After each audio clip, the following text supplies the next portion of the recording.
हैन। हामीले सम्पूर्ण कुरालाई अध्ययन गरेका छौँ। आज हामीसँग प्रत्येक तपाईहरुको प्रश्नको जवाब छ। यो राजनैतिक मुद्दा होइन, यो चाहिँ संवैधानिक मुद्दा हो। भारतीय संविधानको धारा 3 को अनुसार हामीले गोर्खाल्यान्ड राज्य गठनको माग गरेको हो। एउटा संवैधानिक माग हो। अनि यो माग माग्ने अधिकार हामीलाई भारतीय संविधानको धारा 226 आर्टिकल 226 जो हाम्रो फन्डामेन्टल राइट मा हामी डिप्राइभ भइरहेका छौँ। फन्डामेन्टल राइट, हाम्रो मौलिक अधिकार, हाम्रो गोर्खाल्यान्ड राज्य माग्ने हक हामीलाई दिन्छ हाम्रो संविधान।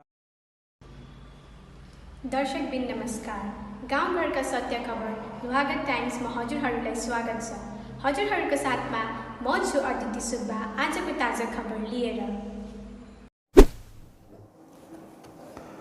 र आज हामी जो गोर्खा सोसियल वेलफेयर ट्रस्ट अथवा गोर्खा जनकल्याण ट्रस्ट गत वर्ष 20 फरवरी 2020 को दिन गठन भएको थियो र कोरोना कालको कारणले गर्दा हामीले यसको घोषणा साथै यसको घोषणा पत्रको पनि घोषणा हामीले गर्न सकिरहेका थिएनौं र आज यसको हामी आधिकारिक घोषणा हामी गर्न गइरहेका छौं। र विशेष गरी भारतमा अहिले अब वर्तमान हामीले सेन्ससलाई हेर्दाखेरि प्राय 2 करोड भारतीय गोर्खाहरू भारतमा हामी बसोबास गर्दै रहेछौं र 2 करोड गोर्खाहरूको गोर्खाल्यान्डको सपना आजसम्म पनि पूरा हुन नसकेको कारण हामीले अन्तिम हाम्रो डिमान्ड हाम्रो गोर्खा सोसियल वेलफेयर ट्रस्टको गोर्खाल्यान्ड नै हो भन्ने गरेर यो हामीले घोषणापत्र हामीले बनाएका छौं र यो घोषणापत्र तपाईहरुलाई म अलिकति सर्ट एन्ड स्वीट म पढेर सुनाउँछु। र विगत 10 अप्रिल 2014 सिलगढी खप्रेल लोकसभा चुनाव प्रसार जनसभालाई सम्बोधन गर्दै भारतको प्रधानमन्त्री नरेन्द्र मोदीले स्पष्ट रूपमा जनाएका थिए, गोर्खाको सपना मेरो सपना। तर खोइ गोर्खाको सपना सार्थक भएको 80 को दशकदेखि 2-3 चोटिको जनआन्दोलनमा धेरै शहीद भएको प्रतिफल दार्जिलिङ गोर्खा पार्वत्य परिषद र गोर्खाल्यान्ड क्षेत्रीय प्रशासन जस्ता टालटुले व्यवस्था ल्याउन सके हाम्रो नेतृत्वले अथवा भनौं गोर्खाहरूको पृथक राज्यको मागलाई मागी खाने भाँडो बनाए हाम्रा नेताहरूले। भारतेली गोर्खा जातिका इतिहास र भौगोलिक परिचयमा भारतीय राजनैतिक परिपाटीभित्र अस्तित्वहीन युगयुगान्तर गोर्खा जातिले भोगेका र भोग्न परेका शोषण, अत्याचार, दुःख, कष्ट, पीर मर्काका अनुभूतिहरूलाई आत्मसात गर्दै गोर्खा जातिको उन्मुक्तिको उद्देश्य राखेर गत मिति 20 फरवरी 2020 को दिन स्थान प्रकाशनगर लिम्बुबस्ती सिलगढीमा गोर्खा जनकल्याण ट्रस्ट नामाकरण गरेर एक अराजनैतिक संगठनको जो रूपमा यसको जन्म भएको छ। गोर्खा जनकल्याण ट्रस्ट किन गठन गर्न पर्यो यसको आवश्यकताबारे विस्तृत जानकारी घोषणापत्रद्वारा जनाउन चाहन्छौँ। दार्जिलिङ गोर्खा पार्वत्य परिषद साथै गोर्खाल्यान्ड क्षेत्रीय प्रशासन बाहेक अन्य अरू केही उहाँहरूले गठन गर्नु सक्नु भएन र अहिले पनि हाम्रो यो भूभाग लिएर अवस्था गम्भीर भएको छ र प्रश्न चिन्ह आज पनि छ। र म यहाँ आजको प्रेस मिटमा के भन्न चाहन्छु भने इन्डिया गभर्नमेन्टको दस्तावेजहरूलाई हामीले गम्भीर रूपमा हामीले अध्ययन गरेका छौँ र यसमा स्पष्ट रूपमा भनिएको छ स्टेट फर्मेसनको लागि सुप्रिम कोर्टको भर्डिक्ट पनि छ।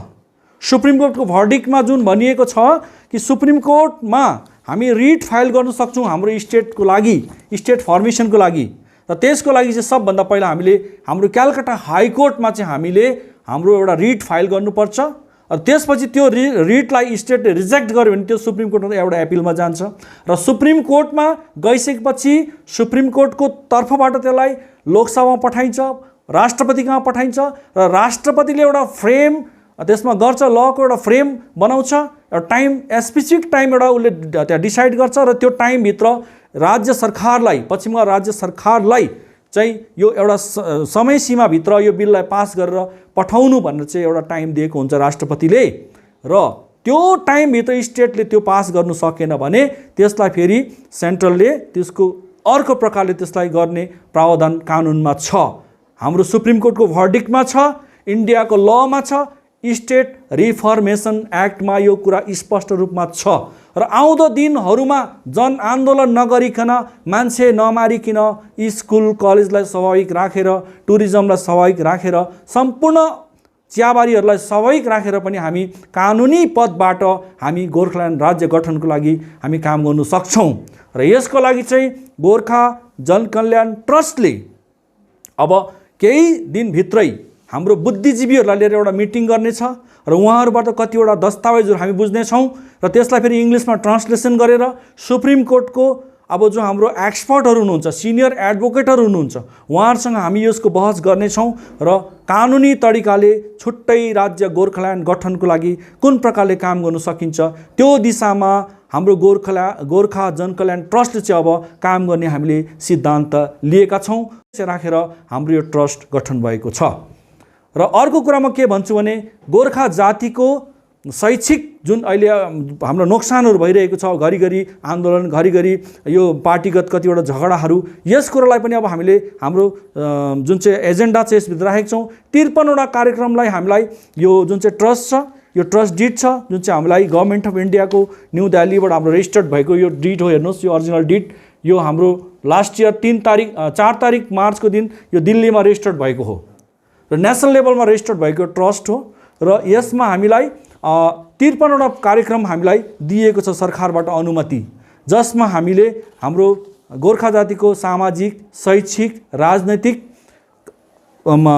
उन्नतिको लागि, सुरक्षाको लागि, संरक्षणको लागि हामी कामहरू गर्न सक्छौँ। र यो विषयमा चाहिँ हामीले एउटा बृहत रूपमा कार्यक्रम गर्ने निधो राख्दै आज हामी यो गोर्खा सोसियल वेलफेयर ट्रस्ट चाहिँ भारतको देशभित्र, पश्चिम बङ्गाल राज्यभित्र यो मिरिक प्रेस क्लबको तर्फबाट अस्तित्वमा आएको र अब एकदमै सक्रिय रूपमा कार्य गर्ने भनेर हामी घोषणा गर्न चाहन्छौँ। 545 हाम्रो लोकसभाको सदस्यहरू हामीले अहिलेसम्म पाएका छौँ।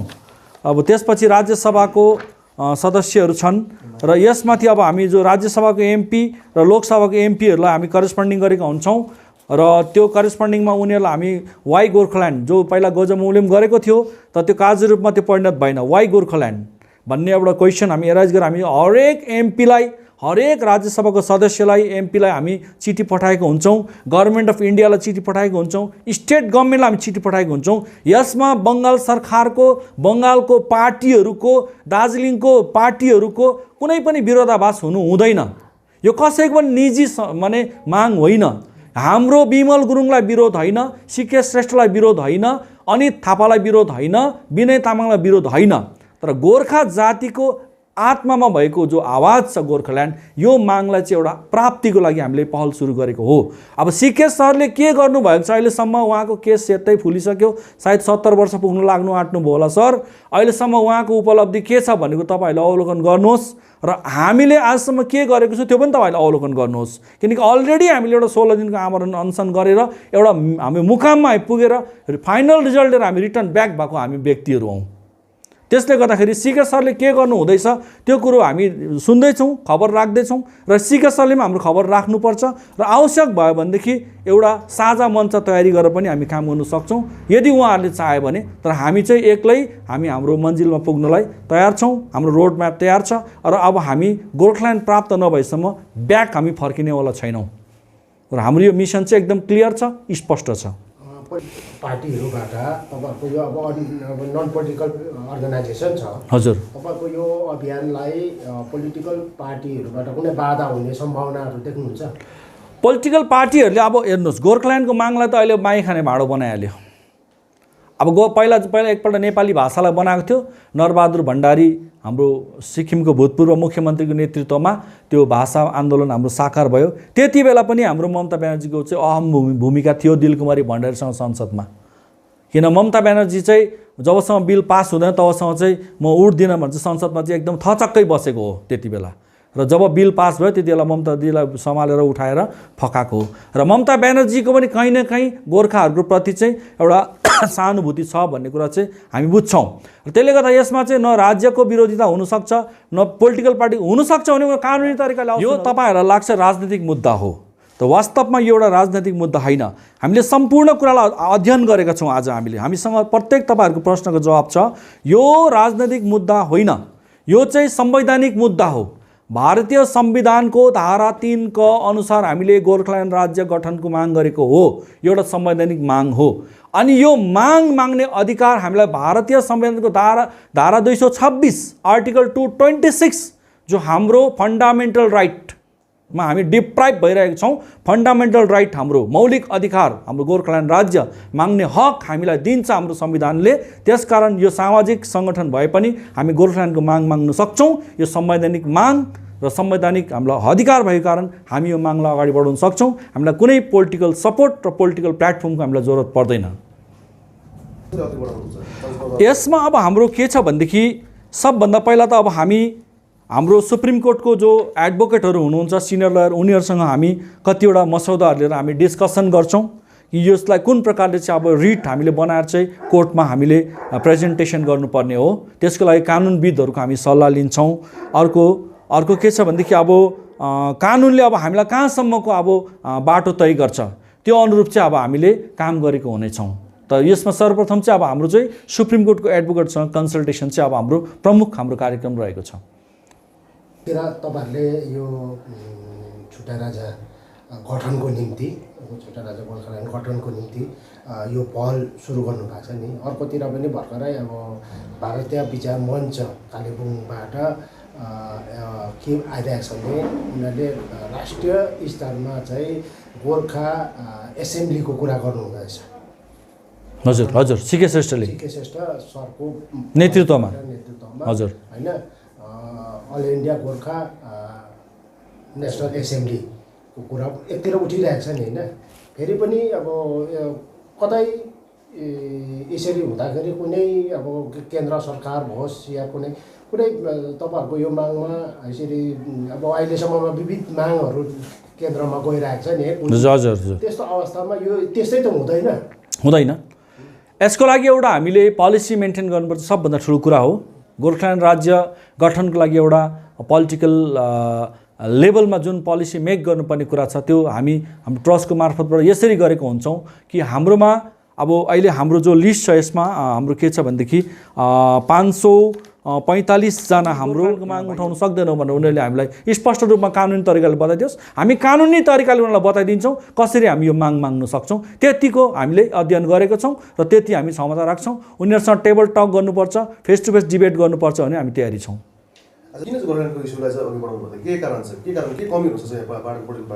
खास कुरा के छ भनेदेखि चाहिँ हेर्नुहोस् अब नडाँटी भन्नु पर्दाखेरि चाहिँ म चाहिँ सुभाष घिसिङसँग राजनीति सिकेको एउटा व्यक्ति हो र मेरो जब स्कुल लाइफमा दिमागमा पसेको कुरा नै गोर्खाल्यान्ड हो र कता कता म फेरि पनि त्यहीँ पुग्छु भुलिएर। र अब मैले मेरो अहिले उमेर अब 54-55 वर्षको मेरो उमेर भयो। यो उमेरमा आएर आज पनि मेरो मनले मान्दैन कि होइन मैले गोर्खाल्यान्ड नै माग्नुपर्छ। किनभने भारतमा अहिले हेर्नुहोस् गोर्खाल्यान्डको कुरा एकदमै अस्तित्वमा छैन अब भन्दा हुन्छ। सीके सरले भन्नुहुँदैछ तर कता कता कता कता त्यो सुनिन्छ, कता कता हराउँछ। त्यो होइन, इफेक्टिभ तरिकाले गर्नुपर्छ। गोर्खाल्यान्डको कुरा चाहिँ इफेक्टिभ तरिकाले हुनुपर्छ, प्रभावशाली तरिकाले उठाउनुपर्छ। धर्मतला कलकत्तामा गएर हामीले कार्यक्रम गर्नुपर्छ भने गर्नु सक्नुपर्छ। संवैधानिक तरिकाले, कानुनी तरिकाले त्यो हिम्मत हामीले राखेर काम गर्नुपर्छ। मर्नु त एक दिन मान्छे मर्छ नि, कसले अझम्बरी जिन्दगी लिएर आएको छ। अब गोर्खाल्यान्डलाई मर्नुपर्छ भने मर्नुपर्छ, मर्नु पनि तयारी हुनुपर्छ। टाउकोमा कफन बाँधेर निस्केको हो र मेरो चाहिँ आत्माले जबसम्म म मर्दिनँ तबसम्म गोर्खाल्यान्ड नै भन्छु र मेरो आत्मा चाहिँ सन्तुष्ट छैन जबसम्म गोर्खाल्यान्ड पाउँदैन। र मलाई लाग्छ म चाहिँ गोर्खाल्यान्डको लागि बनिएको होला, गोर्खाल्यान्डको लागि जन्मिएको होला भन्ने चाहिँ आज मैले ठान्नु पनि थालेको छु आफूलाई। मेरो आत्मा सन्तुष्टि छैन, मलाई गोर्खाल्यान्ड चाहिन्छ भन्ने कुरो चाहिँ मेरो आत्माको भित्रबाट आवाज आउँछ र यो आवाजलाई चाहिँ म साकार पार्न चाहन्छु।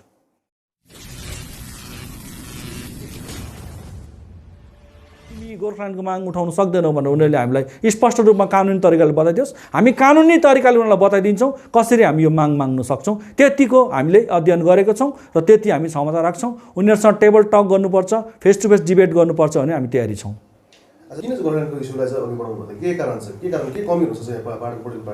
खास कुरा के छ भनेदेखि चाहिँ हेर्नुहोस् अब नडाँटी भन्नु पर्दाखेरि चाहिँ म चाहिँ सुभाष घिसिङसँग राजनीति सिकेको एउटा व्यक्ति हो र मेरो जब स्कुल लाइफमा दिमागमा पसेको कुरा नै गोर्खाल्यान्ड हो र कता कता म फेरि पनि त्यहीँ पुग्छु भुलिएर। र अब मैले मेरो अहिले उमेर अब 54-55 वर्षको मेरो उमेर भयो। यो उमेरमा आएर आज पनि मेरो मनले मान्दैन कि होइन मैले गोर्खाल्यान्ड नै माग्नुपर्छ, किनभने भारतमा अहिले हेर्नुहोस् गोर्खाल्यान्डको कुरा एकदमै अस्तित्वमा छैन अब भन्दा हुन्छ। सिके सरले भन्नुहुँदैछ तर कता कता कता कता त्यो सुनिन्छ, कता कता हराउँछ, त्यो होइन। इफेक्टिभ तरिकाले गर्नुपर्छ गोर्खाल्यान्डको कुरा चाहिँ, इफेक्टिभ तरिकाले हुनुपर्छ, प्रभावशाली तरिकाले उठाउनुपर्छ। धर्मतला कलकत्तामा गएर हामीले कार्यक्रम गर्नुपर्छ भने गर्नु सक्नुपर्छ, संवैधानिक तरिकाले, कानुनी तरिकाले त्यो हिम्मत हामीले राखेर काम गर्नुपर्छ। मर्नु त एक दिन मान्छे मर्छ नि, कसले अजम्बरी जिन्दगी लिएर आएको छ। अब गोर्खाल्यान्डलाई मर्नुपर्छ भने मर्नुपर्छ, मर्नु पनि तयारी हुनुपर्छ। टाउकोमा कफन बाँधेर निस्केको हो र मेरो चाहिँ आत्माले जबसम्म म मर्दिनँ तबसम्म म गोर्खाल्यान्ड नै भन्छु र मेरो आत्मा चाहिँ सन्तुष्ट छैन जबसम्म गोर्खाल्यान्ड पाउँदैन। र मलाई लाग्छ म चाहिँ गोर्खाल्यान्डको लागि बनिएको होला, गोर्खाल्यान्डको लागि जन्मिएको होला भन्ने चाहिँ आज मैले ठान्नु पनि थालेको छु आफूलाई। मेरो आत्मा सन्तुष्टि छैन, मलाई गोर्खाल्यान्ड चाहिन्छ भन्ने कुरो चाहिँ मेरो आत्माको भित्रबाट आवाज आउँछ र यो आवाजलाई चाहिँ म साकार पार्न चाहन्छु। अघिसम्म दार्जिलिङ, खरसाङ, मिरिक खण्ड त्यसताकको सार्वभौम राष्ट्र सिक्किम देशको अभिन्न अङ्ग थियो भन्दा अनर्थ नहोला। त्यसरी नै सन् 1974 कालेबुङ अनि डुवर्स क्षेत्रलाई लिएर भुटान सरकार र ब्रिटिस सरकार माझ भएको सिन्चुला सन्धि, सन् 1815 सिलगढी लगायत नेपालका अन्य भूभागहरूलाई लिएर नेपाल ब्रिटिस सरकार माझ भएको सुगौली सन्धि अनि 1817 दार्जिलिङ, खरसाङ अनि मिरिक क्षेत्रहरू लिएर सिक्किम सरकार र ब्रिटिस सरकार माझ भएको तितिलिया सन्धिहरू रद्द नगरी यी भूभागहरू कुनै सम्झौता अथवा सम्बन्धित सरकारसित लिखित कागजात नगरी अनैतिक तरिकाले पश्चिम बङ्गाल राज्यमा गाभियो। सन् 1947 स्वतन्त्र भारत भइसकेपछि यो भूभाग पहिले केही समयको निम्ति सराई डिभिजनमा थियो जुन अहिले बङ्गलादेशमा पर्छ र पछि फेरि केही समयको निम्ति बिहार राज्यको भागलपुरमा थियो र अहिलेसम्म यो भूभागको लेखाजोखा ठिक भएको छैन र यो केहीसम्म आसाम राज्यको पनि हिस्सा भएको थियो त्यति बेला।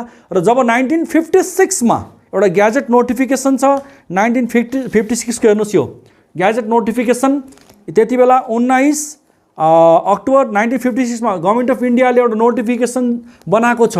त्यो नोटिफिकेसन अनुसार 1956 को सेन्ससमा जुन राज्यहरूमा बहुभाषी मानिसहरू बस्छन् त्यसलाई रिफर्मेसन गरेर अथवा त्यसलाई पुनर्गठन गरेर नयाँ राज्य गठन गर्ने र भाषाको हिसाबले फेरबदल गर्ने भन्ने एउटा ऐन यो स्टेट रिफर्मेसन एक्ट नोटिफिकेसन हो। यो त्यो भित्र पनि त्यति बेला हाम्रो पश्चिम बङ्गालको मुख्यमन्त्री हुन्थ्यो बिसी रोय, जसले चाहिँ दार्जिलिङमा चाहिँ छेत्री, बाहुन, कामी, दमाई, सार्की मात्रै गोर्खा जाति हो, राई, लिम्बू, गुरुङ, मगर यिनीहरूको आफ्नै जाति, भाषा, वेशभूषा छ र यति कम्ती जनसङ्ख्या भएको जातिलाई किन छुट्टै राज्य दिनु भनेर उहाँले सेन्ट्रललाई मिसगाइड गरेर हाम्रो गोर्खा राज्य गठनको सपनालाई चकनाचुर पार्नु भएको थियो।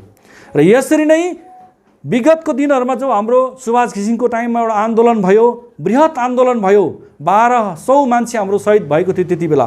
त्यसपछि 2007 देखि आन्दोलन भएको जम्मूको, त्यसमा पनि धेरै हाम्रो शहीदहरू भए।